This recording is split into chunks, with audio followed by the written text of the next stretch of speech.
This is my channel's weekly compendium, ending Monday, December 11th, 2023. Case file number 1376, written by Notorious War, the Spectral Alien of Edinburgh.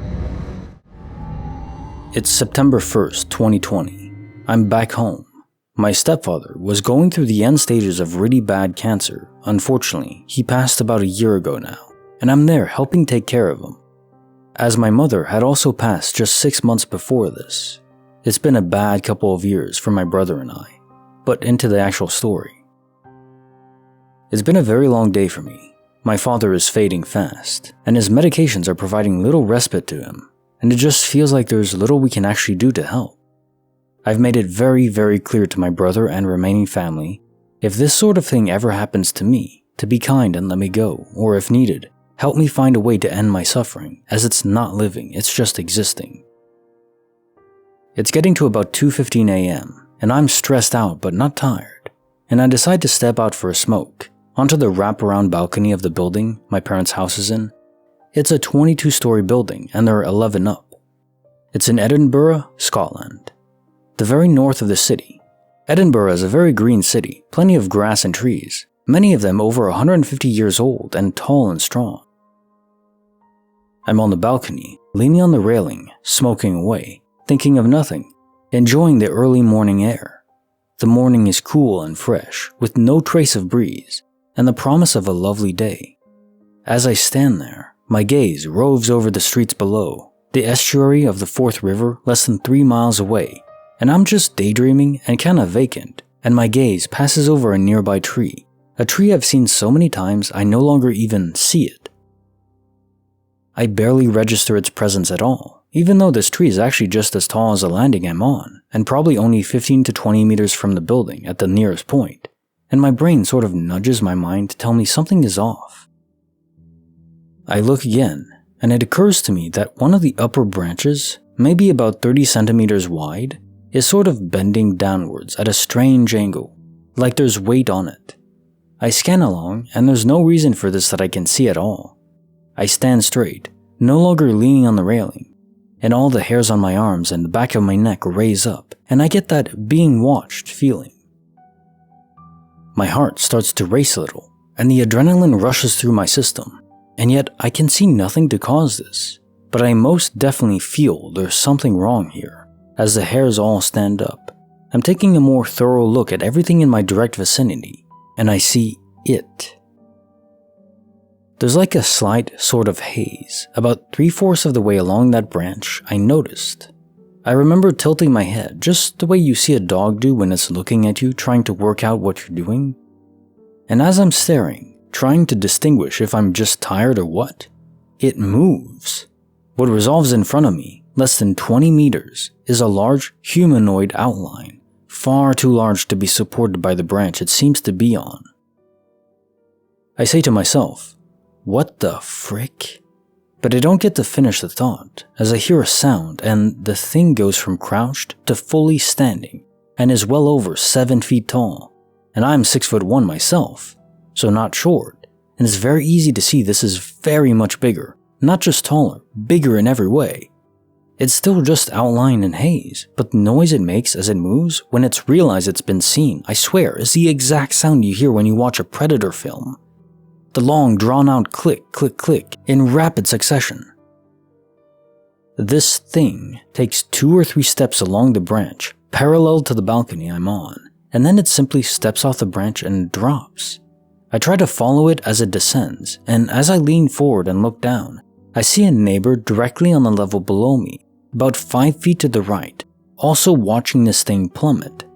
I lose sight of it about 15 to 20 feet from the ground, but as it hits, there's a thump, and dust and dirt billows from the impact. There's also a woman not too far from the point of impact, and she spins around surprised and shocked at the sound. By the time the dust and stuff is dissipating, there's no sign of whatever it was. But I'm still leaning over the railing, and ask the neighbor below if he just saw what I saw, and he confirms it. And I asked what did he specifically see, and he hesitated, and said it looked like a heat ripple on the shape of a human, but way bigger, but it was the noise that drew his attention initially. I stand there for maybe 25 minutes trying to see if there's any sign at all I can see, but there's nothing. The following day, I actually managed to speak to the woman below, as she was a local resident, and she said she saw nothing at all, just a huge thump and then dust spreading out. But she heard the clicking. I was always a skeptic to these things, but there was no way that was a human using advanced tech. Why would anyone use it in a populated city if it was some secret development and it was just too large, and no human could survive an 11th floor drop and just vanish? It's made me really look at the world in a different way, and even in a busy city midday, I keep my eyes and ears open to see what's really there, not just autopilot my way through the day, seeing around me just what I expect to see, because you never know. Case file number 1377, written by User Unknown Skag. The night the stars went silent and the forest screamed. A couple years ago, a good buddy and I went up to the place my folks had recently bought to check on construction progress. In reality, sight in a new rifle and get a bit drunk. After a couple of hours, we're hanging out at the end of an as yet unpaved driveway, working our way through a few cold ones, when a random truck rolls up the driveway. Out pops a guy with a Children of the Corn vibe and a middle management dress sense. We were just relieved at first that he didn't appear to be a cop. He says hi, introduces himself vaguely, and starts asking pretty pointed questions about us personally. How much we paid for the place, what the plans for the land are, 80 acres in the middle of nowhere, etc. We answer just as vaguely, albeit politely, offer the guy a beer, and make polite hints he's welcome to clear off at his earliest convenience, which he does with no great haste. Whatever, people are weird in the country. Especially when a previous potential buyer wanted to turn the place into an industrial hog farm, apparently. I get being a nosy-ish neighbor, I guess, so we shrug it off and I go back to our beers and decide to make a little campfire as it's getting dark. This is when it starts to get a bit weird. Since he and I both worked a retail job, we had weird days off, and this was the middle of the week, not exactly a party night at the local campground. We start hearing some weird stuff from the houses across the street. They're not close enough that we can see what's going on, but close enough we could hear the sound of people talking at normal volume. Not that weird, right? It's nowhere, no industrial or highway noise sound carries. But we start to realize there's something rhythmic about the sound we're hearing. Not musical, but organized, almost chanting. We're getting a little weirded out. But they're not specifically bothering us, and we're big tough men after all, with a hunting rifle in the trunk, and enjoying a night off with a fire and the stars overhead. Every now and again, we'd hear some animal or other moving thing moving through the tree line behind us, and thought how cool it was to be out in nature. About 10 minutes later, everything goes quiet, completely silent. The weirdos across the road, the forest, even the wind just completely dropped off into nothing. With that silence, we both suddenly felt like we had eyes on us, like we were at the middle of a stadium full of silent fans, all staring unblinkingly directly at the two of us. We didn't even say a word to each other, but at the same time kicked dirt on the fire and grabbed the gun out of its case. We both felt like something was absolutely not right, suddenly. And then we heard a noise. It was faint at first, and then built. Something was running through the trees, crashing around, not caring how much noise it made. Whatever it was ran right to the edge of the tree line and stopped. There are black bears in that area, but they tend to go out of their way to avoid people. We were sweating, barely breathing. It still felt like thousands of people were staring at us. The hair on my arms and the back of my neck were standing on end. It was silent again for a moment, and we thought the stillness was worse than the noise in the trees. Until something screamed. It sounded like a woman being stabbed to death. I've never in all my life heard anything quite like that, and I hope I never do again. It screamed once, and that was all it took. I think we called out to see if someone was there, but we were both shaken right down to our core. We jumped back into my car and drove out of there as fast as that beat-up Pontiac could carry us. Case file number 1378, written by Anonymous. The Journey of a Ring from Bleacher to Pocket. Here's something that happened to me that was very strange, and I could never explain it. I was sitting on these bleachers with my sister. We were sitting more towards the top. If you were to drop something, it would fall through the steps and you would never see it again because there was a chain fence surrounding the back, so people can't go under the bleachers, if that makes sense. So we were sitting there and we were joking around and started fighting. She was sitting to my left and I was wearing this ring on my right hand. The ring fit me loosely. When I whipped my hand back, the ring flew off my finger and I heard it hit the metal steps of the bleachers to my right. It was my favorite ring. So I turned on my flashlight and tried looking for it, hoping it didn't fall through the steps. Even a lady sitting behind us saw what happened and tried helping me, but we couldn't find it, and I realized it must have fallen and I lost it forever. I'm just sitting there bummed out about it for a few minutes. I put my hands into my jacket pockets. I feel something in my right pocket and I pull it out, and what do you know, it's my ring. I still have no idea how it ended up in my pocket when it clearly flew off my hand several feet to my right and hit the ground, and I never picked it up. I heard the click as it fell and hit the metal bleacher. Not very dramatic, but it's still one of the strangest things that's ever happened to me. Case file number 1379, written by Avor Boy, Whispers of the Dawn. I was in a choir and was super excited for this trip we were taking to San Antonio for a competition. Except I had to wake up really early to get there on time for the bus to show up. I told myself I was going to set an alarm for 5 a.m. to make sure I got there in time. But when I went to bed that night, I forgot to set the alarm. I had a weird dream that night. I don't remember exactly what happened, but I remember a lot of whispering and feeling something in the dream getting really close to my face, like a wispy, smoky figure of some kind. The whispering kept getting louder and louder until eventually I woke up super tense. Normally when I wake up, I'm a little groggy and it takes me a minute to get out of the bed, but this time around I was fully awake and alert. I laid there for a few seconds, a little freaked out by the dream. Then I rolled over to check my phone and see what time it was. It was exactly 5 in the morning. Case file number 1380, written by Karaoke Chameleon. The Phantom Prescription. A few years ago, my 60-year-old mother came to visit me from another state for a couple weeks. She's had a lot of medical issues in the past, so she brought a big bottle of pain pills with her.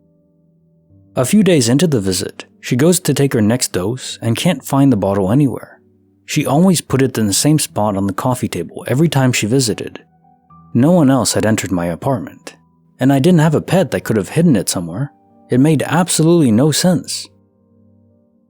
We spent hours looking for this bottle, under furniture, between cushions, in the freezer, in the trash, to no avail. She was in so much pain, and I felt so terrible about it. We were entirely perplexed and weirded out about the whole thing. The next day, she decided to cut the trip short so she could go back to her state and get another prescription from her doctor. A few months later, I was going through some old boxes in the closet and there it was. Inside a box under 2 other boxes that hadn't been opened in years. It was a pretty big what the hell moment. Let my mom know I found it and returned it to her when she visited again. Soon after that, she weaned off the pills entirely and didn't need them anymore. Maybe it was a good thing they disappeared that one time. The involuntary detox may have woken her up. Who knows? Weird stuff.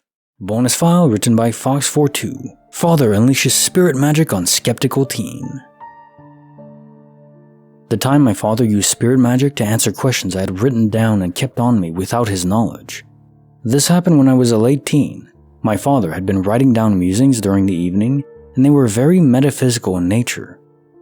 Explanations of after death, the other side, that sort of thing.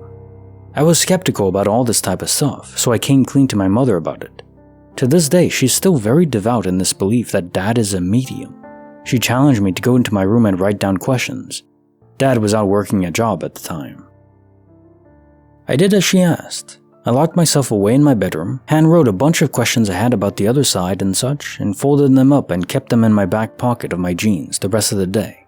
Not much has changed with me in the fact that I mostly just exist at my computer, so I was at my computer until Dad got home. Later that night, he comes into my room unannounced and says, "Mom said for me to give this to you." On it was written every question I wrote, the same wording I used, with the answers. I still don't really fully believe he was a medium, but I sure as hell questioned it consistently after that night. How could he know? Bonus file written by Eddie Brock. luminous orbs of the Seaside woods. Nearly 20 years ago, my best friend and I were camping with my family, a place we had both basically grown up at, so we knew the location quite well. Anyhow, being the delinquents we were, we both left the campsite around midnight to 1 a.m. to smoke a joint. We walked around 5 minutes to a park that was on the ocean with a dense forest jutting up against it. We are on the beach when we finish smoking, and are enjoying the stars for a few minutes when we both notice something about 150 feet up the beach along the forest trail. I still have a hard time describing what we saw. Approximately 6 orbs of light appear on the trail, which runs parallel to the beach. They form in a horizontal line and start moving towards us. These lights are orbs, and unlike a flashlight, they do not project any light. No beams like a flashlight, no area like a candle. None of the trees nearby lit up. They were more like white light rather than the orange of a candle. Upon them moving towards us, we are both filled with an immediate sense of dread and decide we're not sticking around. We hightail it out of there. My friend glanced over while we were running perpendicular to the location, and he insists he saw them form a circle and hover down to the ground. Upon discussing it for a bit, we go back armed with weapons and flashlights to see, and there is nothing to note. I have to repeat that this was not in a location where fireflies reside, and even if there was a human element behind these lights, they were moving towards us at a pace people couldn't possibly move through a wooded forest in pitch dark. I'm in my 30s now with a family, and whenever I see my friend, we still talk about it and shake our heads trying to just explain it. Case file number 1382, written by Cran Witch. The Unforgettable Day, a book called my name. I was maybe 11 years old and was walking through a flea market. It was the kind where you could buy real antique paintings or oriental rugs or junk. Mostly I bought vintage costume jewelry. I remember this feeling coming over me of absolute certainty as I walked down an aisle and towards a distant bookstall. I knew that I would walk up and that the book I pulled would have my last name on it. And it happened. The first book I pulled was old, quite small, and bound in a dark green fabric cover. The spine was so weathered that you couldn't read the title anymore. On the front was my last name in aged gold letters, above a pasted-on print of a pastoral landscape, all of it framed with embossed gilded foliage. There is no publishing date inside, but a young woman's name handwritten with the date September 23rd, 1914, and the town, Atlanta. I bought it immediately for, I think, $7. I still have it in my smallish collection of antique books. It's too fragile to read, so I bought another modern copy that I also haven't read. It's a Victorian novel, a collection of satirical sketches really, about women and small-town life. Now that I'm older, I should give it a shot. I have no idea why I was so certain of what I would find. I had no knowledge such a book even existed. Bonus file, written by My Name's Not Chase, the combat-ready ghost in my military barracks. I had just finished my initial military training, basic AIT, a few other classes, and got sent to my first duty station. My unit was at NTC for pre-deployment training, so I met up with the rear echelon.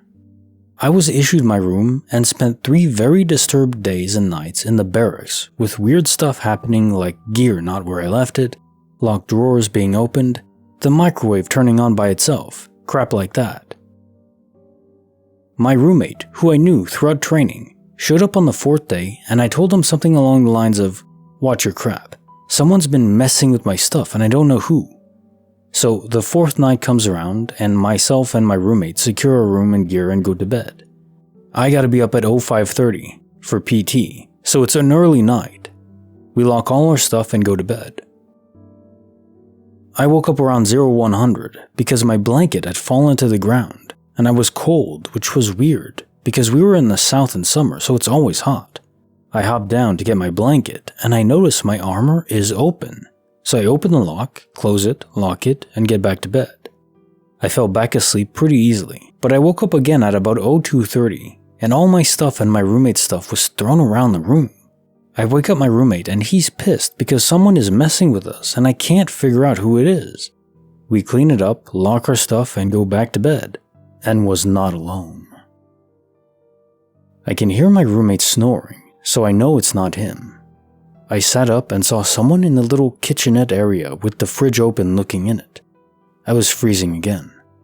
I was about to say something as a soldier turned around. My eyes had a moment to adjust to the bright light, and then I started recognizing gear, like the L-shaped flashlight on his shoulder, his Alice pack with magazine holders and canteens, boots and fatigues. This dude was combat ready. As my eyes reached his face, he turned a bit and I could see it. Half his head and helmet were gone, blown off by the looks of it. I'm scared crapless at this point. He closed the fridge, walked across the room keeping his bright green eyes on, opened my front door and walked out. As he exited, he turned back around and said to me, "Be safe." I didn't sleep the rest of the night. I didn't wake my roommate up. I just sat up in bed for about 2 hours till I had to get ready for PT. 0630 rolls around, so everyone is outside the barracks in formation getting ready to start PT, and the acting first sergeant says, "Hey, now Chase, you good? Looks like you saw a ghost." "Negative, I'm fine." About halfway through PT, he comes up to me and asks me what's wrong because I'm visibly shaken up. I told him I was fine and just couldn't sleep last night. A few others asked if I was okay, and I just lied and said I was fine. I really wasn't, and they could see that, but they let me be. After PT ended, the acting first sergeant pulled me to the side and told me to speak freely, openly, and with all confidentiality, and off the record. What is wrong? I told him that if I told him what happened, he would think I'm bat crap crazy. He assured me it was off the record and once again said, "Talk to me." "You seriously look like you've seen a ghost." That got an awkward chuckle out of me, and I began to tell him my story. And when I got to the part about his head, the acting first sergeant lost his crap. "Who the hell put you up to this? This is not funny," etc., etc. He smoked me for about 30 minutes, made me do push-ups, mountain climbers, stuff like that, all the while yelling at me that I'm a piece of crap. Finally, after about 30 minutes of that, he says, "Look me in the eye and swear on everything that you love that you're not lying to me." I told him I was not lying. It freaking happened. So he says follow me, so I do. We got to the command office, which I had never been in, and they were obviously locked. He takes me behind 3 locked doors and 3 rooms I had never stepped foot in, and when he opened the last door I saw it. It gave me chills. It still gives me chills, but plain as day, there's a soldier's portrait behind the commander's desk. I froze and said, "That's him." The acting first sergeant, the guy who assigned me that room, told me who it was. He was a corporal in the unit on my first unit's deployment to Iraq, and he died in an IED attack that took off part of his head. I was the first soldier to be assigned that room since it belonged to the deceased corporal. He forgave me, and I forgave him, and he told me some stories about who this guy was. I deployed with that unit just a couple months later and spent 12 months fighting in that terrible crap hole. I nearly died too. I don't know how many times my vehicle got hit with IEDs and rockets, and it always made me think of that corporal. I survived more things than most people can imagine, and I always felt like that corporal was keeping an eye out for me. Not everyone in my unit was as lucky as me. 3 from my company didn't get to come home. Case file number 1383, written by Solar Phoenix 0207. The Wolf Guardian's Silent Warning. My family has a history of incredible abilities. Seeing into the future, mediums, sixth sense, heightened sensitivity to spectral activity. The best way to describe what I saw was the equivalent of a wolfish grim reaper. So when I was little, about 8 or 10, I was with my family on a walk around in our urban trailer park. There's one part of a street that is a dead end, leading into the woods. As we passed there to head up that street on our way home, I saw it standing in the trees, huge, bigger than any wolf I've ever seen, almost as tall as a person. It had glowing eyes, I think they were white or gold, with a shaggy black coat. It just stared at me with a sad gaze, like it was pitying me. Then my mom called to me and I turned to look at her. When I looked back at the wolf, it was gone. Later that week, Mom got a call. Her grandfather had a week to live. His x-rays lit up like a Christmas tree to show many malignant tumors. Even as a young girl, it hit me like a freight train. That wolf was a warning to me somehow. When I spoke to my native studies teacher, a Micmac elder named Dave, he explained that it may have been a spirit telling me of his passing. He explains that he himself knew spirits as a boy, even if he hadn't been connected to his native past and faith at the time. They are especially attracted to children and try to protect and guide them. Wolves are especially seen as protectors, and the animal he saw the most in those spirits were wolves. To this day, I still thank that spirit for helping me, and I asked Dave to reach out to it in his next sweat lodge, to thank it only on my behalf. I hope to get into this beautiful culture and gain my spirit name and clan. Bonus file written by Verano Ete, Decades of Mystery. One night, I came home late after everyone went to bed as usual. As soon as I pulled up outside, I had a feeling that someone was in my house. I went upstairs to my room, but I noticed that the bedroom door opposite to mine was closed. It's never closed. I knew someone was in there, so I hurried to my room and closed the door the best I could. I usually turn on the light and fan, but instead I turned on my little nightlight beside my bed. I quickly start to change and get into bed when I hear the door across the hall open. I jumped into bed and turned off the light and pulled the covers up. Now, from my bed, I had a direct line to my door. The door doesn't usually shut all the way due to cable cords, but it won't open back up. I couldn't believe what happened next. A large white male walks out of the bedroom, turns on the stairway light. I could see his skin and the white t-shirt he was wearing. I hear him walk down the stairs, walk through the dining room and into the kitchen and family room, like he was checking on our house. Listen as he retraces his steps, walks back up the stairs, turns off the light, walks back into the bedroom and closes the door shut. I took off the next day and went to stay at my mom's for like 2 days. I finally told my grandma what happened when I came back home. Growing up, everyone in my family would always joke around about the mysterious man who lived in my grandparents' house. I was convinced he lived in the attic in that same exact bedroom. I never witnessed anything like this ever in this house. I lived there for half my life. The mystery man would move stuff, hide stuff, steal food.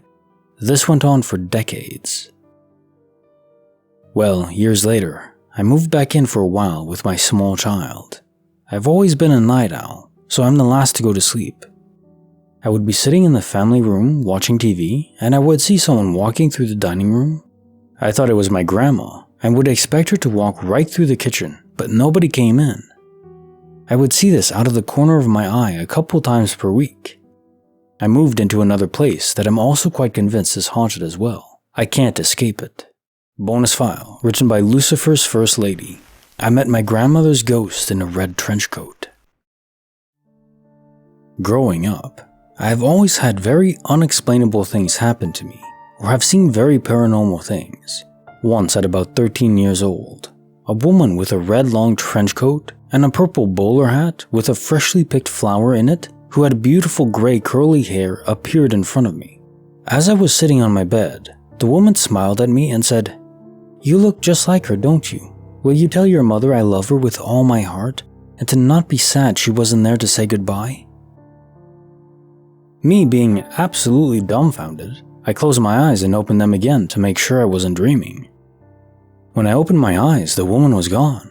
I got up out of bed and ran to the family kitchen where my mom was making dinner for everyone.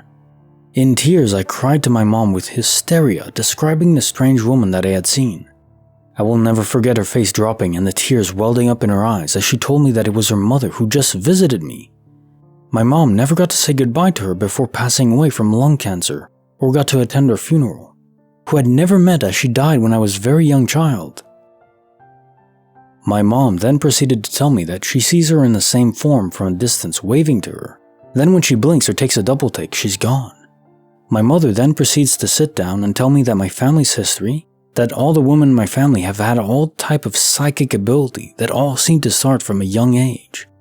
She always made me feel very believed and heard when I would tell her about things I would see or insights from the universe I would receive. As I have gotten older, I have realized I have many gifts of clairaudience, clairsentience, clairvoyance, claircognizance, and etc. Now, as an adult and only trusting a few people with my gifts, when people ask me how I do it, I say, "You know just as much as I do," because I don't know how it happens. It's like asking me how do I breathe, well I just do it. My mom always tells me that the universe picks certain souls to carry these gifts and to use them wisely and only tell those people we trust. I'm not schizophrenic for any of those who don't believe in this type of phenomena. I have met people with true mental health issues such as schizophrenia. My gifts are nothing like that. Thankfully, I have an amazing husband who is always happy to listen to what I experience and who finds lots of interest in my relationship with the universe. So thankfully, I have a beautiful support system to keep me grounded. Case note file 1376, the Spectral Alien of Edinburgh. Very sorry for your loss. It's just terrible, especially the way he went out. I hope he wasn't in too much pain. I find it interesting how our works of Hollywood fiction so often parallel reality, though taken often to violent extremes. Perhaps the predator-type aliens do exist and are here. The government, namely the CIA, is aware of this, and if you don't know, the CIA actually has a program where they write scripts for movies, and if you use a script, then they'll pay you, and they'll even give you access to various, military equipment, or let you film on a Navy ship or something like that. Things that would be otherwise unrestricted and impossible to film unless it was CGI. So that's a very tempting carrot, and of course, this allows them to control a certain narrative. Maybe this is all meant to be plausible deniability for what's already out there, at least closely related, is my guess. Maybe not entirely the same. And now time for the quote of the day. Anything that is in the world when you're born is normal and ordinary, and is just a natural part of the way the world works. Anything that's invented between when you're 15 and 35 is new and exciting and revolutionary, and you can probably get a career in it. Anything invented after you're 35 is against the natural order of things. Douglas Adams. Well, I'm 33 now, 33 and a half, so not too far from 35. I suppose any invention after 35 I have to curse in my angry old man voice. I'll try not to yell at the kids to keep off the lawn. I don't want to be that old guy. Case notes file 1377, the night the stars went silent and the forest screamed. At first my guess was the locals were trying to scare who they thought was the new property owners away. Maybe into even selling the land to them at a discount because of the occultists in the area. However, when you add in the sound dampening details, well, now we're talking about real occult practice. It takes a lot of evil energy in an area, a dark cloud if you will, to reduce the volume of everything in the area, even the wind. There's nothing good about that, and as you say, the man you encountered had a Children of the Corn vibe. Trust the vibes you get about people. Almost always correct. Case notes file 1378. The journey of a ring from Bleacher to Pocket.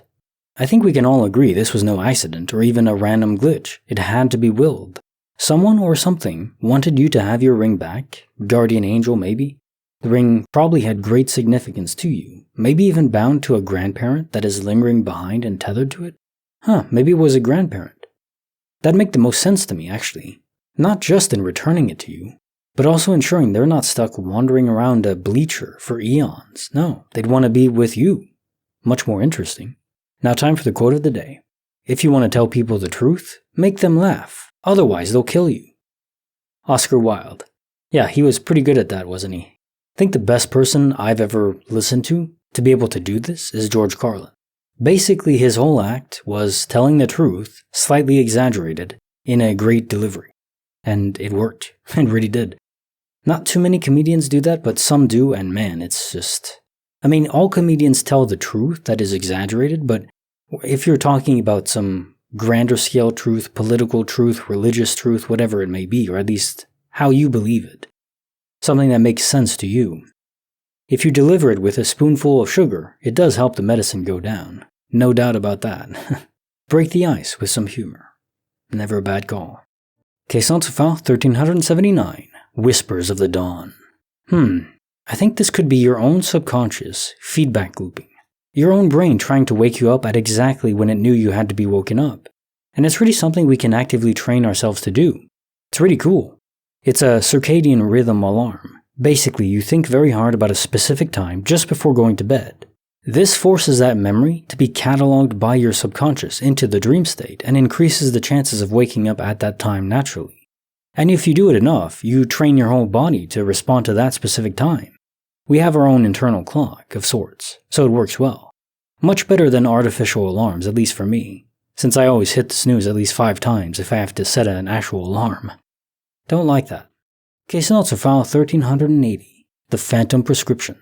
So yes, I do believe it was a positive turn of events. Maybe it is just a random glitch that just happened to benefit her. I'm not much for pharmaceuticals personally. I think a natural approach is generally the best, barring extreme cases like chemotherapy to treat cancer, or medication to deal with your body's lowered immune state if you're in surgery or something like that, yeah. Also, addiction is one of the other beasts that is never really spoken about in the hospital, like receiving morphine. No thanks, yes, it works at suppressing pain, but then I'd be afraid of being addicted. I really am lucky though, I've never needed to go to the hospital before. Not for myself anyways. Cherish your good health if you have it. Case notes file 1381. Father unleashes spirit magic on skeptical teen. Very interesting story. So how could he know? How could your dad have known? The only thing I can possibly think of is he has cameras in your room that somehow have resolution to zoom in on what you wrote down, but that seems quite far-fetched and rather dark too. Of course, that he has this incredible ability to read minds is just as difficult to accept, especially because it sounds like he has proper control over it. Most stories I read where people have this kind of gift can't control it, just happens to them. This is another level entirely, truly X-Men level stuff, wow. Case notes for the bonus file. Luminous Orbs by the Seaside Woods. This sounds more alien than spiritual to me. So you think about ball lightning, or as we like to think about it, spiritual orbs. Definitely they emit light, usually more blue, sometimes green or orange, and don't involve feelings of dread or terror. Though people sometimes are apprehensive, of course, because they don't know what the hell it is.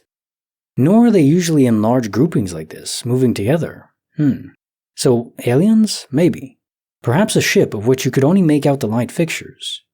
That could explain the dread as well, and why they were gone when you came back.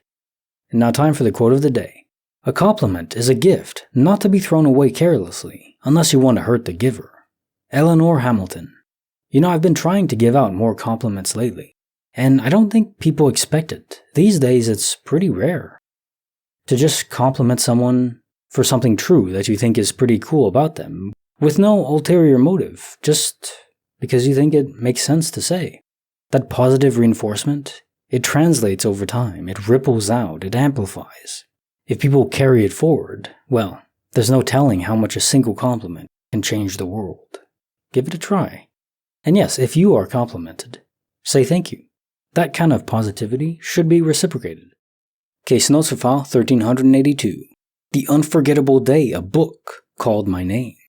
Can objects be imbued with our own spiritual energy? If the soul can be ripped, or maybe chipped off is the better analogy, on death, the fragment left behind represents the soul while the rest moves to another universe, represents the spirit. Well, what if those fragments can imbibe within an object, like a book? This could account for the rare experience of cursed objects. Maybe it's no curse at all. Merely the will expressed from that fading soul, still tethered to an object. And it would explain how you felt called to it. It was literally pulling you in, spiritually whispering to you.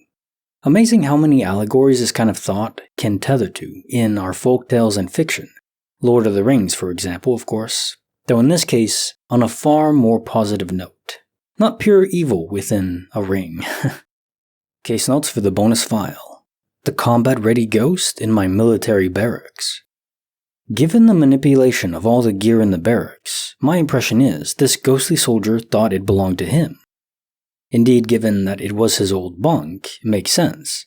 With the extreme trauma of death in explosive combat, it doesn't surprise me at all that part of him remained behind. Actually, what surprises me more is why there aren't more soldier spirits around, lingering on the battlefield and in their barracks and so on, things that would connect them to the event that killed them.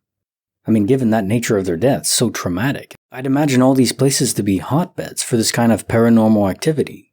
I wonder why not. Maybe there's a geographical limit to how many spirits can exist within a certain area. Like atoms, they can't occupy an area too close or too far, depending on magnetic alignment and proximity. So if too many are in an area, maybe the poles shift.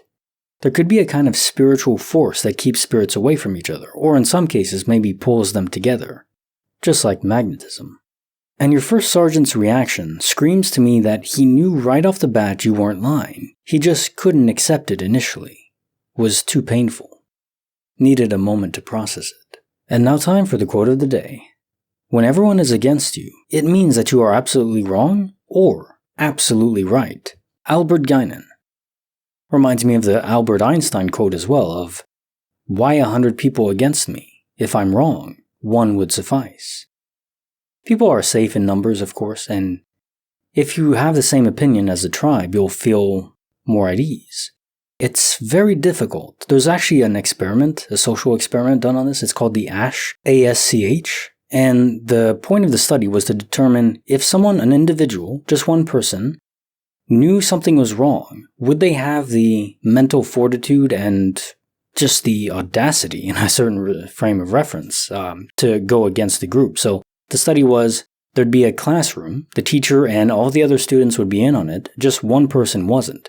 And the teacher would ask a question, and then people would answer with incorrect answers, and the teacher would agree with them and say, yeah, this is the correct answer.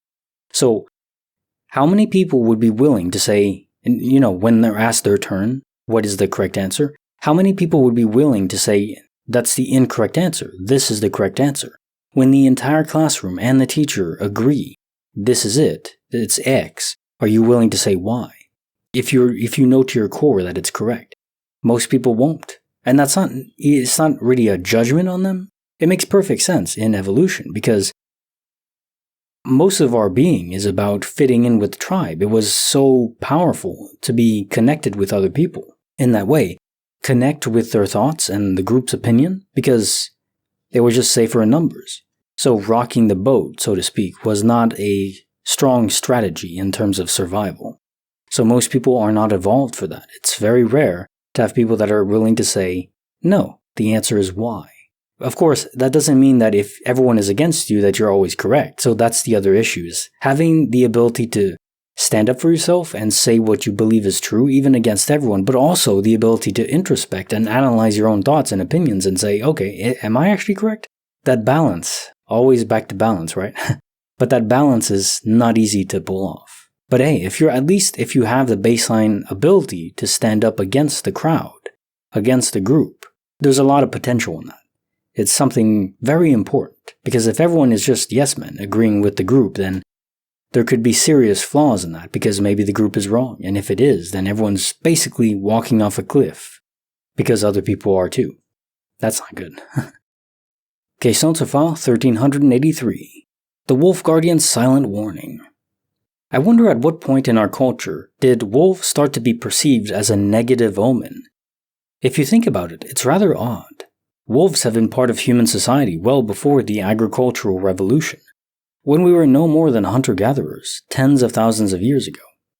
Keep the good ones around, content from our scraps, but providing excellent guardianship. In fact, if I had to pick an animal that best represent guardianship for humans, it'd be a wolf. Or, in our cases now, domesticated dogs. But yeah, I don't know when that crossover happened. And sadly, this has nothing to do with the Dave we all know and love. But that's okay. Dave can just chill out. Case notes for the bonus file. Decades of mystery. So these are definitive signs of a real human being occupying the space, giving the missing food. Spirits need energy, but not from the chemical processes of food. However, moving into another place with another human squatter? What a strange confluence there. What are the odds of living in two different places that both are either haunted or both occupied by a human squatter? Or one is haunted and then one is a squatter? That's very unlikely, right? But I guess it could happen. Very, unfortunate, I guess? Yeah. Case notes for the bonus file. I met my grandmother's ghost in a red trench coat. So first, I'm just happy to hear that you've had such a good support system along the way. A mom that believes you, and now a husband just as keenly interested in your abilities and perception. Man, trying to imagine that though, you have a child that can see your own mother when you never had the chance to even say goodbye. And of course, you know it can't be some subconscious fluke, because your child has never met your mother, her grandmother. I mean, if that isn't concrete evidence of the supernatural, the otherworldly, what is? If a child sees someone you know is dead that you loved, but they never saw them, they never met, there's no pictures, it's impossible. I mean, what are the odds of someone imagining someone, the possible combinations of a face and the clothing that someone would wear? It's almost infinite. So no, this is concrete evidence, and in such a wholesome way. And now time for the quote of the day. This is the saving grace of humor. If you fail, no one is laughing at you. A. Whitney Brown. Ah yes, the consolation prize of nothing but stares, empty, silent, judging you.